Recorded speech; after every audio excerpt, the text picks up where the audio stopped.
saboroso. É muito saboroso. Quem conhece pinhão, que é um fruto lá do Paraná, que dá naquelas pinheiros lá do Paraná, o sabor é muito semelhante. E lá no Paraná, eles fazem muito farofa, né? Com pinhão. Aí eu faço de caroço de jaca também. Né? Fica bem gostoso a farofinha de caroço de jaca. E com aquele bagunço que a gente chama, né, que é aquele miolo, né, que ela faz desfiadinho, a gente aqui também faz, fica tipo um lombo mesmo, né? Cozinha ele, aí ele fica todo cor de rosinha, cozinha ele inteiro, ele fica todo cor de rosa, aí você vem e recheia com alho, com cebola, com bastante tempero e põe para assar. Fica uma delícia. Muito, muito gostoso mesmo. Sobre Ainda bem que essa aula foi depois do almoço, né? Lá em Conceição dos Gatos, aqui próximo ao Capão, tem um local que serve a moqueca de jaca, né? Sobre a jaca, inclusive eu faço sempre, adoro, e inclusive Elda, que é uma beneficiária, ela não está aqui agora, mas está fazendo pizza de jaca, e é muito boa, gente, muito boa mesmo. Mas experimentem, Janaína já comeu, diz aí, Jana.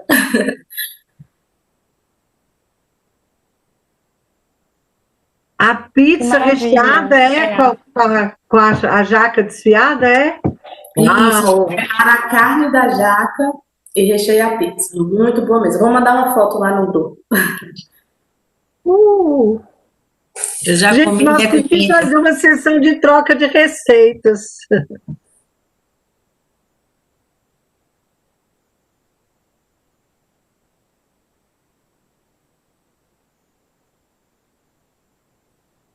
E os meninos vão todos aprender a cozinhar também, porque vão ficar assim, babando.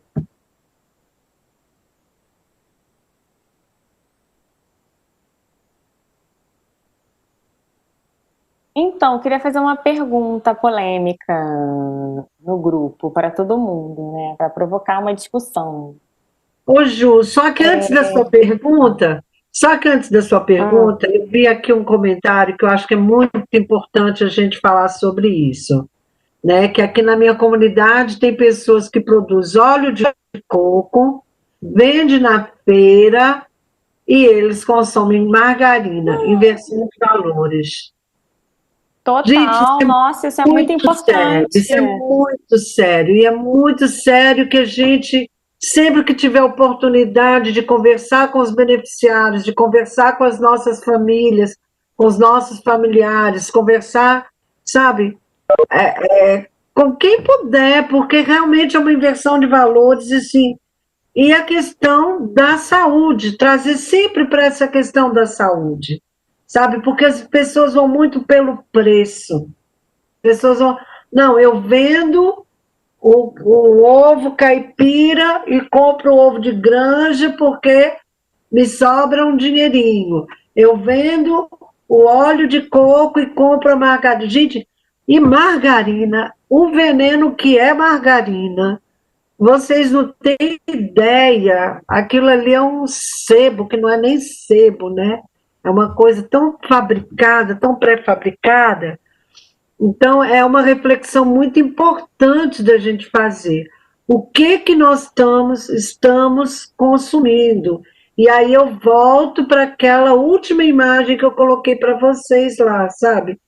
Que assim, eu preciso fortalecer a minha comunidade. Como é que eu fortaleço a minha comunidade?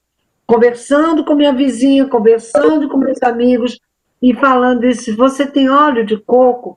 Cozinha com seu óleo de coco. Para que você vai comprar margarina? Ah, não, mas eu vendo por o triplo do preço. Gente, vamos, sabe? Isso é soberania alimentar. Se eu, se eu cozinho com óleo de coco, eu estou tendo soberania. Mas se eu compro, sabe? Se eu compro a margarina, eu perco minha autonomia. Então, assim, quando eu trago essa questão da soberania, da segurança e da autonomia, é bem nesse aspecto.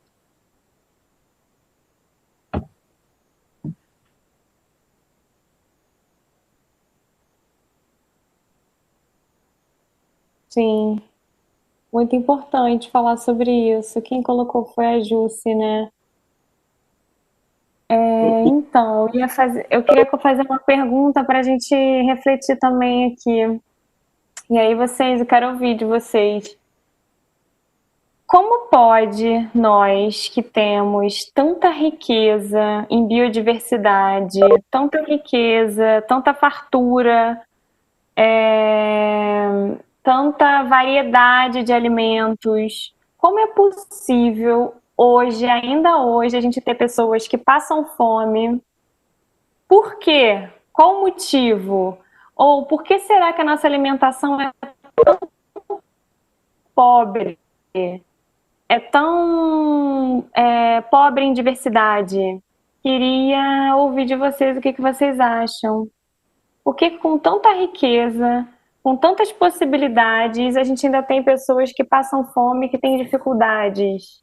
Ou por que nossa alimentação é tão pobre em nutrientes e tão limitada em termos de variedade? Eu já vou começar. Eu acho, Ju, que às vezes as pessoas veem, tipo assim, o alimento é a mistura, é a carne, é o frango, é não sei o quê. E, tipo assim, não olha para as várias outras possibilidades que tem no próprio quintal, às vezes. Tipo assim, você tem uma imensidão de alimentos, aí não tem a carne naquele dia, por exemplo, aí acha que não tá bom. E é isso, assim, eu acho que é uma questão cultural também, e de conhecimento, e, sabe?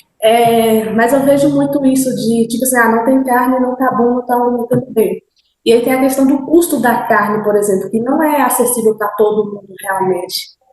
E aí tem, sabe, essas inversões que, por exemplo, se planta para alimentar a vaca, para alimentar os, ao invés de plantar para alimentar direto as próprias pessoas, sabe? Nesse sentido, assim. É bem polêmico mesmo essa questão.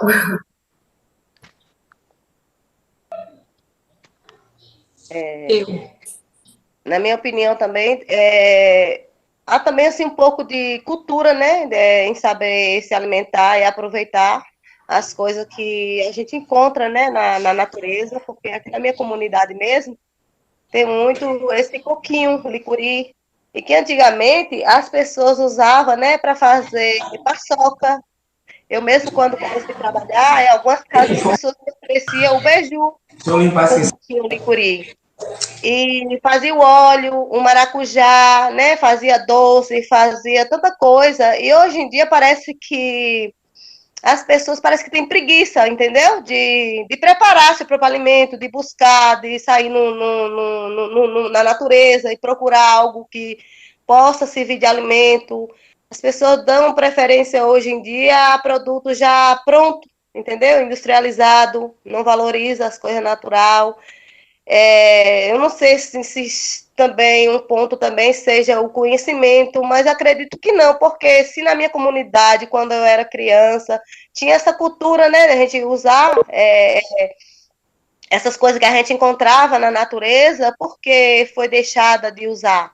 Eu estava até comentando aqui, ó, com a minha cunhada, que a maioria disso é culpa da gente, que a gente, com as nossas crianças mesmo, a gente não coloca isso para eles, esses alimentos que fez parte da nossa infância, na infância dos nossos filhos. A gente dá preferência a comprar coisas industrializadas, como Danone, essas coisas, e a gente tem, acho que preguiça mesmo de torrar uma balinha de coco, que fez parte da minha infância, de torrar uma semente de abóbora, que também fez parte da minha infância. Eu acho que tudo isso contribui, né, também para a segurança alimentar e também a doença, né? Porque hoje em dia você vê aí as crianças, o desenvolvimento, o crescimento, porque alimenta muito errado. Dá preferência só às coisas industrializadas e acha que se não tiver o dinheiro para ir lá no mercado, comprar, fazer sua feira, que não tem o que comer. E na maioria das vezes tem. É isso, concordar com a colega aí, dizer que a gente realmente inverteu até os utensílios que se tinha antigamente, o pilão. Então, assim, é muito mais prático para a gente, como mães, ir no mercado e comprar um biscoito recheado do que fazer uma merenda, um lanche desse para os filhos, né? Outra questão que eu percebo é a ausência de troca de saberes, né? Hoje, eu sou da década de 70 e, assim, talvez os jovens e as crianças de hoje não sabem que podem comer certos tipos de plantas. Então, assim, a minha avó, a minha mãe, a gente precisa disseminar isso, retomar o diálogo. Hoje, os eletrônicos, né? Os celulares, os smartphones, esses jogos aí, todos, porque já chegou na zona rural, em todos os lugares, né? Vem sendo substituído e o diálogo entre as pessoas, essa troca de saberes, a oralidade, a gente está perdendo, né? Isso é fato. Então, eu acho que está mais do que na hora, é urgente a gente retomar isso, voltar às antigas práticas, mostrar o quanto é maléfico esse consumo desses produtos industrializados. E é isso, a partir desse catálogo, desses encontros que a gente está fazendo aqui, chegar a essas pessoas através das associações, com a colaboração dos ACRs, tudo isso, fazer um trabalho mesmo de multiplicação de saberes e de retomar, né, essas antigas práticas e voltar a consumir alimentos saudáveis. Eu tenho um amigo que ele fala, às vezes, que na escola que ele estudava uma escola muito boa, uma escola particular, convivia com pessoas de poder aquisitivo, segundo ele, maior do que a dele na ocasião, e ele falava que na merendeira dele a mãe colocava sempre alguma merenda que era mais nutritiva do que aquelas coisas que as crianças gostam, né? E ele falava que os colegas ficavam olhando assim e questionando por que na merenda dele ia uma merenda lá mais nutritiva do que aquele comum, as bolachas recheadas, né? Ele falava sempre que a mãe falava que era essa questão nutritiva e não, né? Eu não vou falar quem é, mas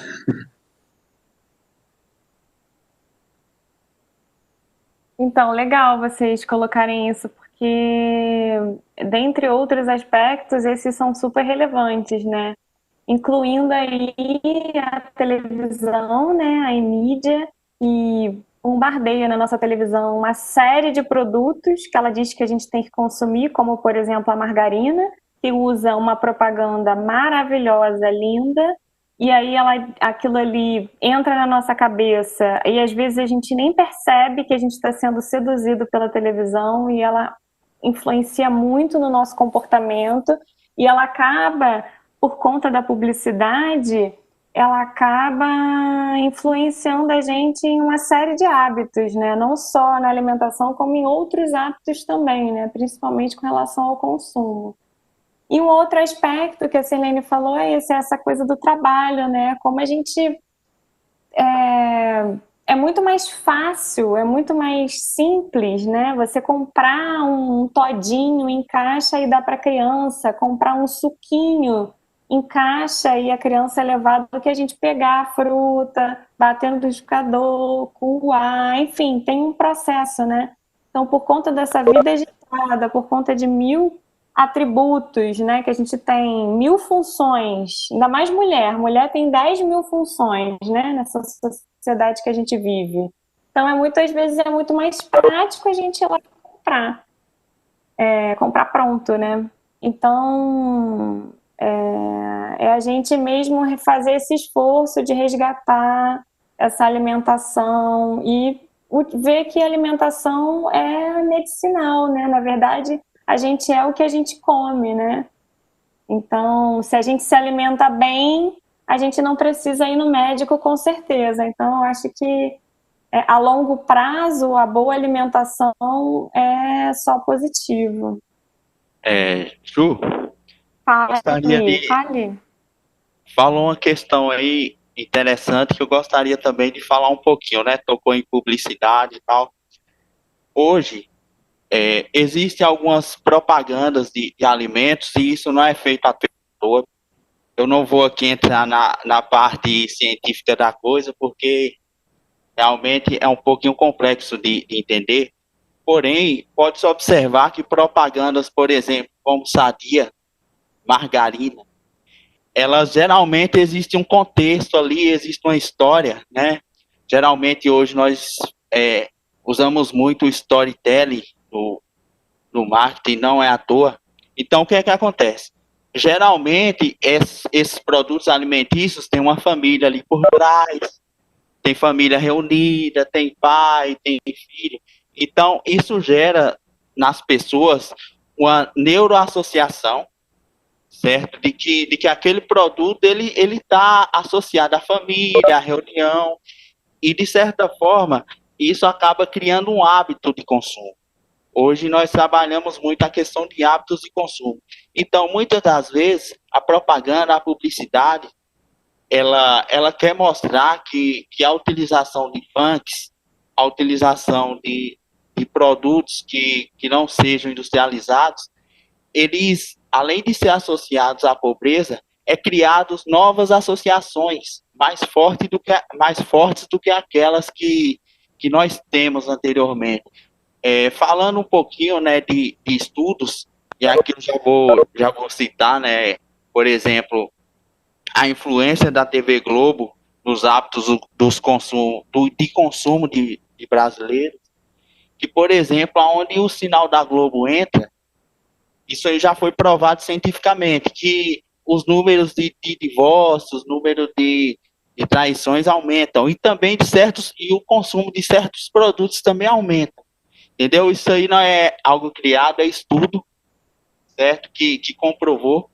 Então, por exemplo, Sadia, Perdigão, Chester, foram criados esses hábitos nos brasileiros por conta também da TV Globo. Para nós termos consciência disso, que a todo momento a mídia ela está fazendo com que valores sejam invertidos e que cada vez mais pessoas fiquem dependentes da indústria com relação a alguns alimentos. Então, é importante também levar essa discussão.